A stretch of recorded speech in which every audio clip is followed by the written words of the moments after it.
आइए समझने का प्रयास करते हैं कि सर्वोच्च अदालत ने निठारी हत्याकांड के मुख्य आरोपी को 19 साल के बाद बरी क्यों कर दिया। जो प्रोसिक्यूशन का केस था वो कुछ अहम बिंदुओं पर टिका हुआ था। उसमें से एक था 9 जनवरी 2007 को सुरेंद्र कोहली के द्वारा मजिस्ट्रेट के समक्ष दिया गया एक कन्फेशन यानी कि एक स्वीकृति। सीआरपीसी की धारा 164 किसी भी मजिस्ट्रेट को एक आरोपी की स्वीकृति को रिकॉर्ड करने की पावर, मजिस्ट्रेट को यह भी सुनिश्चित करना होता है कि वो जो स्वीकृति है पूर्णतः किसी भी भय, डर, लालच, दबाव के अंदर नहीं दिया गया, यानी कि वो पूर्णतः स्वेच्छा से दिया हुआ होना चाहिए। अब देखिए, जब मजिस्ट्रेट साहब कन्फेशन रिकॉर्ड करते हैं उस समय पिछले 60 दिनों से सुरेंद्र कोहली पुलिस कस्टडी में होते हैं और उन्हें किसी भी प्रकार की कानूनी सहायता नहीं दी जाती है। जो जांच अधिकारी होते हैं वो कन्फेशन रिकॉर्ड करते समय वहीं मौजूद होते हैं, जैसे कि सुरेंद्र कोहली के द्वारा मजिस्ट्रेट के समक्ष दिए गए इस कन्फेशन की विश्वसनीयता पर सवाल उठ जाता है। दूसरा जो मुख्य साक्ष्य था वो था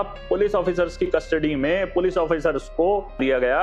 एक कन्फेशन, जिसमें कि वो कहता है कि उसी ने उन मासूम बच्चियों और महिलाओं के साथ अपराध किया है, उनकी बॉडीज को उसने उस नाले में फेंक दिया है और जिस चाकू का इस्तेमाल किया उस चाकू को कोठी D5 की छत पर बनी पानी की टंकी के नीचे छुपा कर रखा है। अब देखिए, इंडियन एविडेंस की धारा 25 क्लियर कहती है कि पुलिस कस्टडी में किसी भी प्रकार का कन्फेशन प्रूव नहीं किया जा सकता, किंतु धारा 27 का वार जो कहती है कि यदि पुलिस कस्टडी में कन्फेशन दिया जाता है और उस कन्फेशन के आधार पर कोई डिस्कवरी हो जाती है तो उतना डिस्कवरी का पार्ट जो है वो प्रूव किया जा सकता है। अब देखिए, जब सुरेंद्र कोहली को उस कोठी D5 की छत पर लेकर जाया जाता है और पानी की टंकी के नीचे से वो चाकू बरामद भी हो जाता है, किंतु हैरानी की बात यह है उस चाकू को फॉरेंसिक लैब में भेजा ही नहीं जाता, जिससे कि ये सुनिश्चित किया जा सके कि इस चाकू से वाकई कोई अपराध भी हुआ है। जब उसे उस नाले के पास ले जाया जाता है जहां वो कहता है कि मैंने डेड बॉडीज को यहाँ पर डंप कर दिया है, उससे पहले ही वहां पर ऑलरेडी खुदाई चल रही होती है। तो इस परिस्थिति में उसके कन्फेशन के आधार पर टेक्निकली कोई भी